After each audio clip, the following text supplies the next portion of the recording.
Biden admin gives major promotion to official who failed Senate confirmation over climate activism. Daniel Davis appointment seems like slap in the face to the American public, Watchdog Group says. The Biden administration handed out a major promotion to a Department of the Interior, DOI official whose nomination for a lower position at the agency floundered after she pushed climate policies. The DOI announced that Laura Daniel Davis, the current Principal Deputy Assistant Secretary of Land and Minerals Management, will serve as the Acting Deputy Secretary, the agency's second most senior role, effective immediately. Sen. Joe Manchin, D.W. Va. tanked Daniel Davis' nomination for Deputy Assistant Secretary in March, after it was revealed she had explicitly prioritized the climate agenda over energy security. The work of the Department of the Interior touches all Americans, and I am honored to have the opportunity to serve as Acting Deputy Secretary, Daniel Davis said in a statement Tuesday. We will continue to work in partnership with states, tribes, industry, nonprofit organizations, and academia to ensure that the best available science guides our decision-making as we deliver on our promises to the American people. Laura has a depth of experience that will be invaluable in our work to build a clean energy future, honor our commitments to indigenous communities, and leave our air, water, and public lands better for future generations, added Interior Secretary Deb Haaland, who said there are few people who have been by my side more over the past 2.5 years than Daniel Davis.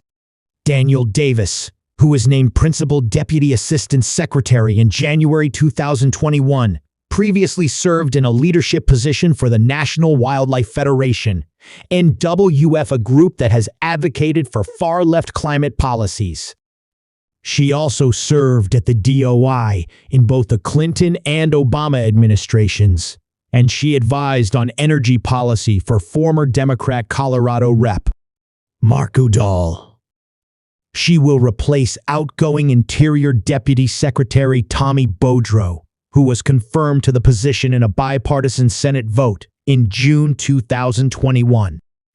Boudreaux oversaw a wide range of key DOI initiatives during his tenure and was instrumental in greenlighting a massive oil drilling project in Alaska. President Biden first nominated Daniel Davis for the position in June 2021. Since then, she has appeared in 2 confirmation hearings before the Senate Energy and Natural Resources Committee but failed 2 votes for her nomination to be passed to a floor vote, as Republicans on the panel have consistently opposed her and expressed concern about her views on energy issues. Laura Daniel Davis is doing everything in her power to make American energy more expensive.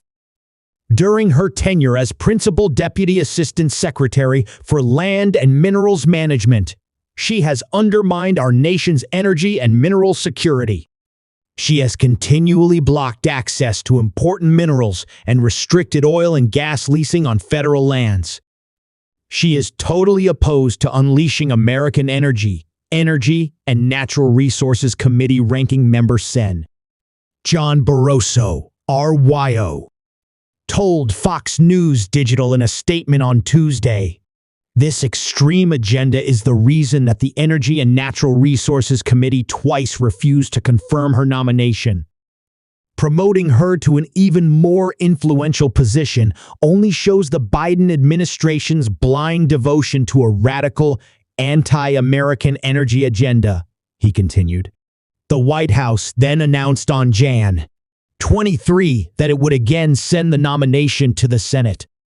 But on March 10, Manchin, who chairs the Energy and Natural Resources Committee, announced he would block Daniel Davis' nomination from moving forward, explaining that he cannot, in good conscience, support her or anyone else who will play partisan politics.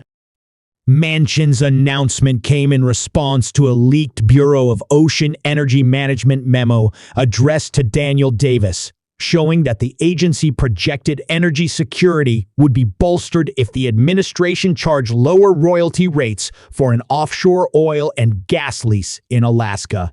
While a 16% royalty may be more likely to facilitate expeditious and orderly development of offshore resources and potentially offer greater energy security to residents of the state of Alaska, a reasonable balancing of the environmental and economic factors for the American public favors the maximum 18% royalty for Cook Inlet leases, the memo stated. Daniel Davis ultimately signed off late last year on the maximum royalty rate option without publicly acknowledging the energy security implications of that decision, sparking Manchin's condemnation. On March 28, House Oversight Committee Chairman James Comer, R.K., and House Natural Resources Committee Chairman Bruce Westerman, R.Ark., announced a probe into Daniel Davis over the memo and into other DOI energy policy decisions.